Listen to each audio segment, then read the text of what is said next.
Hello जी, नमस्ते। कैसे हैं आप सब? मेरा नाम स्नेहा मिश्रा है और अगर आप मेरी वीडियो पे पहली बार हैं तो मैं आपको बता दूं कि मैं यहाँ यूएई के अबू धाबी में एक सीबीएसई स्कूल में टीचर हूँ, पढ़ाती हूँ। पिछले 11-12 साल से टीचिंग कर रही हूँ यहाँ पे। तो उससे टीचिंग से रिलेटेड मैंने कुछ वीडियोज़ रिसेंटली पोस्ट किए मेरे चैनल पे, जो मैंने अभी नया-नया बनाया है। नया क्या, 6 महीने हो गए बनाए हुए। तो कुछ जो मेरे टीचिंग से रिलेटेड चैनल मतलब वीडियोस हैं, उस पे एक क्वेश्चन, एक या 2-3 तरीके के सिमिलर क्वेश्चंस इतने ज़्यादा हैं कि अगर मैं आपको स्क्रीनशॉट लेकर के दिखा दूँ तो मतलब 2 से 3 वीडियो में ही ऑलमोस्ट 100 और 150 के करीब कमेंट जो है सेम टाइप के हैं। पहला क्वेश्चन कि मेरा 2 साल का एक्सपीरियंस है, 1 साल का एक्सपीरियंस है या 10 साल का तक भी एक्सपीरियंस है, बट बीएड नहीं है। दूसरा क्वेश्चन, एक्सपीरियंस तो है लेकिन मेरे पास मतलब एक्सपीरियंस तो नहीं है but I have a BEd.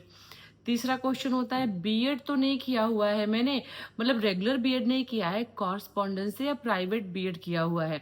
Fourth question होता है कि बीएड के इक्विवेलेंट कोई डिग्री है उनके पास, ठीक है।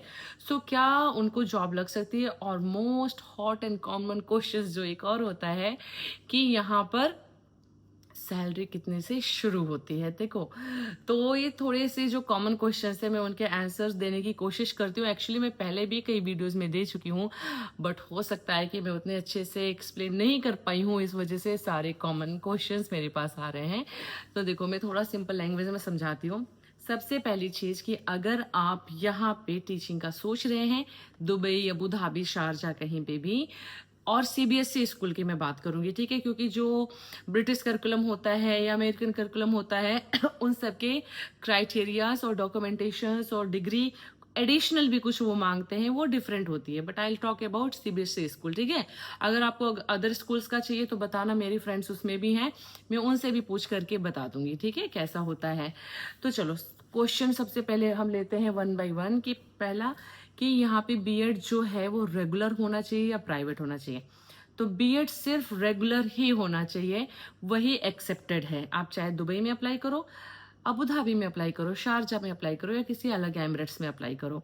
क्यों? क्योंकि अगर आपका बीएड एक रेगुलर नहीं है तो आपकी डिग्री यहाँ की जो एजुकेशन अथॉरिटी होती है, जैसे दुबई में KHDA है और अबू धाबी में है एडिक, ओके, तो वहां से वो अप्रूव्ड होकर नहीं आएगी डिग्री, ठीक है।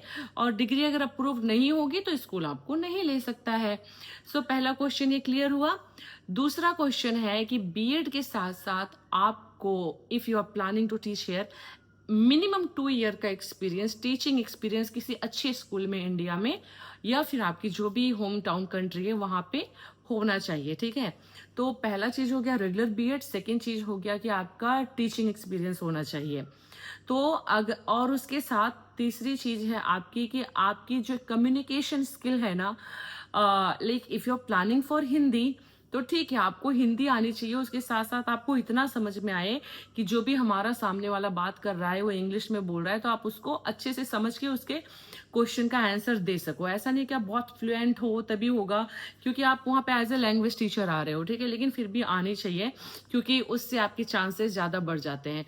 बट अगर आप किसी और सब्जेक्ट में सोच रहे हो और आपको लगता है कि हाँ ठीक ठाक आती है, तो मत सोचना क्योंकि उसके लिए बहुत ही फ्लुएंट आपको आनी चाहिए if you are planning to visit in UAE, gulf country जो है हमारी।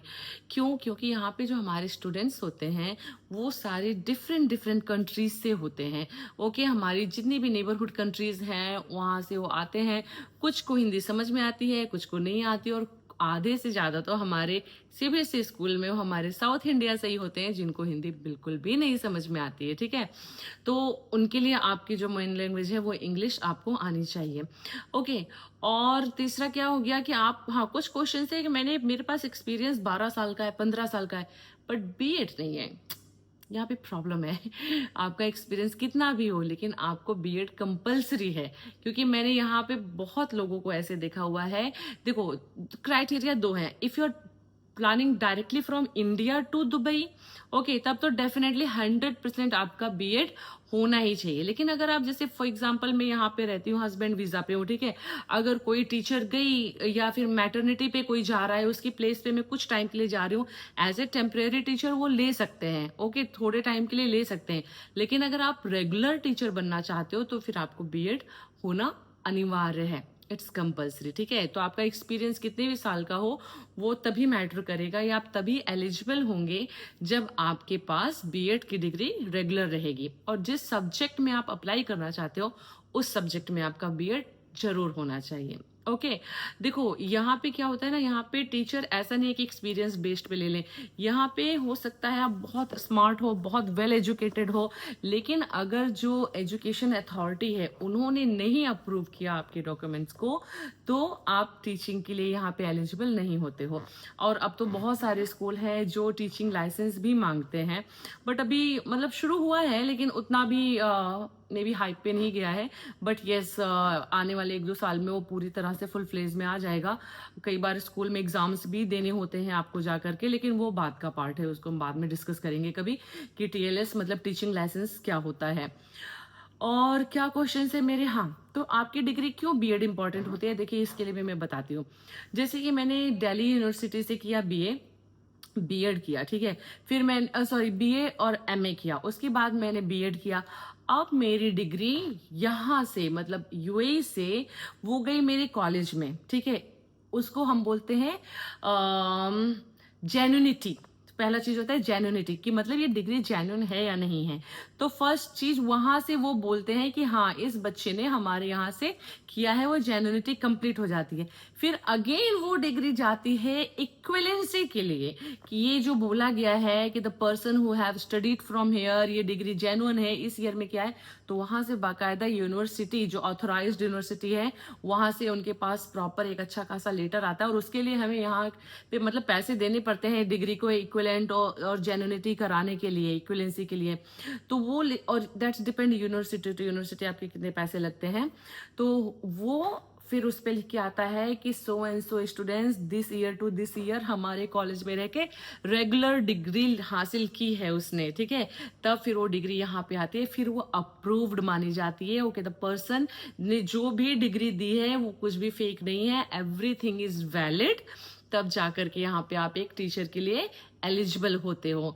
तो अगर आपने किसी अच्छी खासी ऑथराइज्ड यूनिवर्सिटी से रेगुलर बीएड किया हुआ है, आपकी एमए मास्टर्स या फिर जिस भी सब्जेक्ट में आपने अपना मास्टर्स और ग्रेजुएशन किया है, वो सब कुछ प्रॉपर ऑथराइज्ड रेगुलर होना चाहिए, ठीक है। बीएड तो 100% होना चाहिए रेगुलर। तो जब यहाँ पे ये सारा अप्रूव्ड हो जाएगा, then after that you are eligible to teach here, ठीक है। ये तो हुआ आपका डॉक्यूमेंटेशन का बात। दूसरा हमने एक्सपीरियंस का भी बात कर लिया, तीसरा हमने आपकी थोड़ी कम्युनिकेशन स्किल की भी बात कर ली। अब देखो आता है एक हार्ड क्वेश्चन, क्या कि यहाँ पे पैसे कितने मिलते हैं, उसके भी ऊपर कुछ क्राइटेरिया है। अब देखो जिसके पास ऑलरेडी वीजा है, ठीक है, या जो यहाँ पे रह रहा है, तो उसकी सैलरी में और जो इंडिया से बुलाया जा रहा है, जिसको स्कूल अपने पैसे पे बुला रही है, उसकी सैलरी में थोड़ा डिफरेंस होता है। जनरली जो डायरेक्टली इंडिया से आते हैं उनकी सैलरी थोड़ी ज़्यादा होती है। उसका रीज़न ये होता है कि उनको घर भी चाहिए होता है, मतलब इन हैंड नहीं, उनको अदर अलाउंसेस ज़्यादा मिलते हैं, क्योंकि उनको रहने के लिए स्कूल घर देता है, उनको स्कूल आने जाने का टिकट देता है, ठीक है, साल में आना जाना भी होता है ना। इट्स नॉट लाइक कि देखो टीचिंग लाइफ में एक बहुत अच्छी चीज़ है, अगर अदर प्रोफेशन में यहाँ पे लोग आते हैं ना, तो उनका क्या होता है, if there salary is not so good and all ना, तो वो 2 साल के लिए यहाँ पे बन जाते हैं, जा नहीं पाते। लेकिन टीचिंग लाइफ में क्या है ना, अभी आप फॉर एग्जाम्पल अप्रैल से न्यू सेशन शुरू होता है, आपने अप्रैल से शुरू किया है और 3-4 महीने बाद ही जैसे समर ब्रेक आता है, यहाँ पे summer break July and August में होता है, आप आराम से इंडिया जा सकते हो 2 महीने के लिए, ठीक है, आप जा करके आ सकते हो। फिर आपका विंटर ब्रेक आता है, फिर आप जा करके आ सकते हो, ठीक है। तो यहाँ पे ऐसा नहीं है कि आप यहाँ पे आके 2 साल के लिए बंद गए, जा नहीं सकते, ऐसा कुछ नहीं है। वीज़ा भले ही आपका 2 साल का होता है, तो इसीलिए आपकी वीज़ा की कॉस्ट भी लगती है, आपके रहने की कॉस्ट लगती है, आपके आने जाने की कॉस्ट लगती है। इसीलिए मोस्टली 2 साल का तो आपको प्लान बना लेना चाहिए कि 2 साल तक आपको इस स्कूल में काम करना ही करना है। हाँ, बाद में आप कुछ चेंज कर सकते हो, एक्सप्लोर कर सकते हो, that's up to you. But जब आप आ रहे हो तो एटलीस्ट 2 ईयर आपको एक जगह पे बिताने हैं, but in between you can go in your home country जब भी आपका मन करे, जब भी आपको जरूरत हो, ठीक है। और सैलरी जो शुरू होती है वो मिनिमम सैलरी जो है वो 1 लाख प्लस शुरू होती है। मिनिमम सैलरी इंडिया की मैं बता रही हूँ, यहाँ का 4,000 5,000 दिरहम से स्टार्ट होता है, ठीक है। ये सीबीएसई स्कूल की बात है, बट कुछ सीबीएसई स्कूल में शुरू होती है 7,000 दिरहम से, कुछ में होती है 5,000 दिरहम से, कुछ में देखो कुछ थोड़ा एक्सपीरियंस के भी बेस्ड पे देख लेते हैं, बट उतना नहीं होता है। कुछ स्कूल्स के अपने प्रोटोकॉल्स होते हैं कि कॉर्पोरेट का सिस्टम है, मैनेजमेंट का सिस्टम है, सबका अपना होता है, but depend how you negotiate, वो भी एक मैटर करता है। नेगोशिएशन स्किल अच्छी होनी चाहिए, जो आपने स्टार्टिंग में कर लिया वही आपका चलता है, अदरवाइज अलर्ट से ओके तो और देखो जो आपके ना अदर करिकुलम होते हैं एक्सेप्ट सीबीएसई करिकुलम, जो अदर करिकुलम होते हैं जैसे अमेरिकन स्कूल या कुछ होते हैं, उनमें तो बहुत अच्छी सैलरीज मिलती है, बट उनके ना थोड़े इंटरव्यू के रूल्स भी टफ होते हैं, उनके थोड़े डॉक्यूमेंटेशंस भी ज़्यादा वो होते हैं, और वो कुछ एडिशनल डिग्री भी मांगते हैं जिसके बारे में मुझे बिल्कुल भी नहीं नॉलेज है, क्योंकि एज ए हिंदी टीचर मेरा कभी उनसे कोई रिलेशन ही नहीं है, क्योंकि उनके स्कूल में हिंदी होती ही नहीं है, तो इसलिए मैंने कभी उस पर इतना एक्सप्लोर नहीं किया। बट अदर सब्जेक्ट आप मैथ, साइंस, इंग्लिश या कोई और मतलब एसएसटी कोई भी अलग सब्जेक्ट हो ना, देन यू कैन ट्राई। वो में बहुत अच्छी सैलरी शुरू करते हैं, 10,000 12,000 15,000 दिरहम से स्टार्ट करते हैं सैलरी, और बहुत अच्छा खासा रहने के लिए घर भी देते हैं, अदर फैसिलिटीज़ भी देते हैं। सो आप ट्राई कर सकते हो, कीप ऑन ट्राइंग।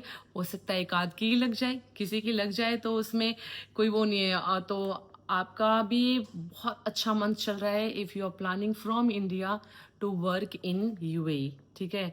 क्योंकि अब जो आपका एक प्रोसेस होगा ना, जैसे अप्रैल में एकेडमिक ईयर शुरू होता है, तो उसके लिए वो अभी से प्रोसेस शुरू कर देंगे। तो आप please keep on checking on LinkedIn, school के अपने फेसबुक अकाउंट्स होते हैं, अपने सोशल मीडिया हैंडल्स होते हैं, उनका अपना ऑफिशियल लिंक्डइन पेज होता है, उस पर बहुत एक्टिव रहो, ठीक है। और उस पर आप उनसे कनेक्ट करने की कोशिश करो, साथ ही साथ स्कूल की वेबसाइट्स पे भी चेक किया करो। बस जैसे ही हर एक जगह पे अपने आप को एक्टिव दिखाओ, और जैसे ही कहीं भी स्कूल में कहीं पे भी निकलता है तो आप अभी अप्लाई कर दो।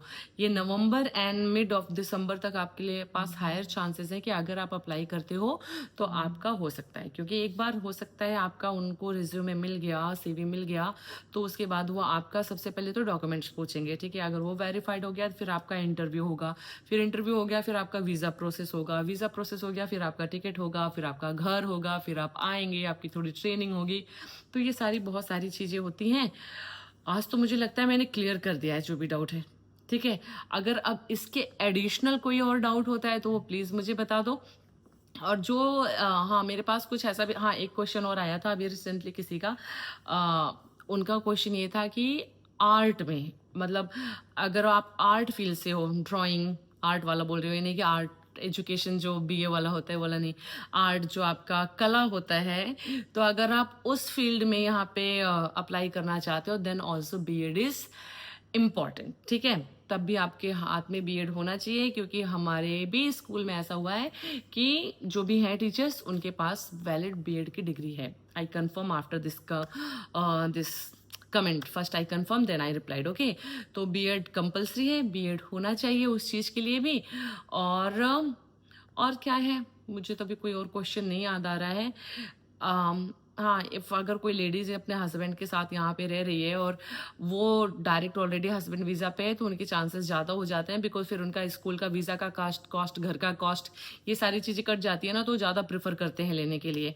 तो आप देख लो, जैसा भी आपको ठीक बनता है आप ट्राई करो, बाकी क्वेश्चन पूछ लिया करो और सेम टाइप के क्वेश्चन एक बार वीडियो देख लिया करो, फिर पूछा करो। वैसे तो मुझे अच्छा लगता है क्वेश्चन आते हैं, लेकिन फिर भी ठीक है, देख लो, क्योंकि मैंने अभी 2-3 दिन में एक ही जैसे कमेंट बहुत सारे रिप्लाई किए। यू विल नॉट बिलीव, मैंने तो कॉपी पेस्ट कर दिया था बहुत सारा, क्योंकि सिमिलर क्वेश्चन था, लगभग बहुत सारे सिमिलर क्वेश्चन थे, ठीक है।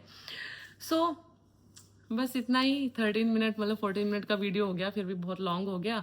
प्लीज़ कुछ क्वेश्चन हो तो पूछ लो, किसी भी तरीके का जो मुझे नहीं आता हो और आपके पास हो क्वेश्चन, तो आप पूछना ज़रूर, ठीक है। और अगर कभी मुझे पता चलता है किसी स्कूल में कुछ वैकेंसी है तो मैं ज़रूर आपको बताऊंगी, चुपके से, आराम से, ठीक है।